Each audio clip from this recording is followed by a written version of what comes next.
Hey, what is up you guys, and welcome to this video of Six Flags safety measures during the pandemic. So the very first thing that you're going to notice when you enter the park is that you're going to have to go through this queue and enter through a tent in which they're going to check your temperature. They have this one machine in which you're going to continually walk, and then they have an attendant standing and scanning everyone and checking the body temperature.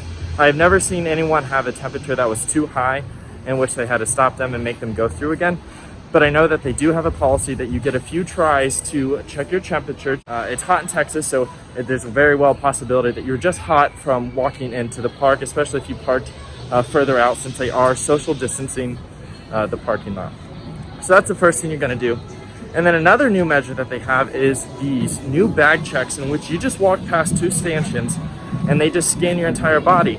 If there's something that's flagged on the monitor, then they will go ahead and have you step to the side and go ahead and give you the wand treatment, which is pretty normal to check if you have any other items that you won't be able to bring into the park. So once you enter the park, you're gonna notice that they have hand sanitizer stations all around the park. Almost everywhere you go, at the beginning and exit of rides, all throughout the park, they have these hand sanitizer stations so that you can go ahead and sanitize your hands. Once you get in line for a ride, you will notice that they have stickers that they use on a variety of different things. So for example, if a specific attraction doesn't have their flash lane open, they will put one of these stickers that say not in use. You also notice these stickers on all of the water fountains throughout the park and other specific things like benches in which they do not want guests using.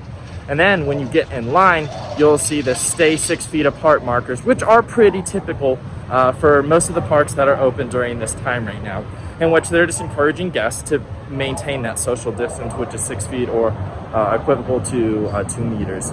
When it comes to the trains, they do space the guests out. Some trains are different, in which they space every 2 rows, or some you can just space with 1 row. Joker is one in which the distance between the 2 seats is far enough in which they're able to load everyone, so they don't have any seats reserved off on the free spins.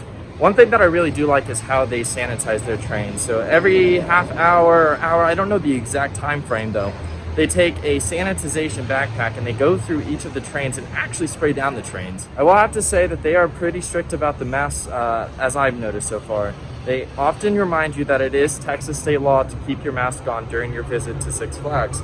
They have multiple rest locations in which you're able to take your mask off, but other than that, they are actively patrolling and reminding guests to keep their masks on rides and just throughout the park in general. So while the limited capacity is not always pleasant to wait for in Six Flags operation lines, it is a fair trade-off for what's going on, and I'm much more grateful to have the parks back versus not having them at all. They are actually doing a pretty good job with cleanliness and safety for all of the guests here.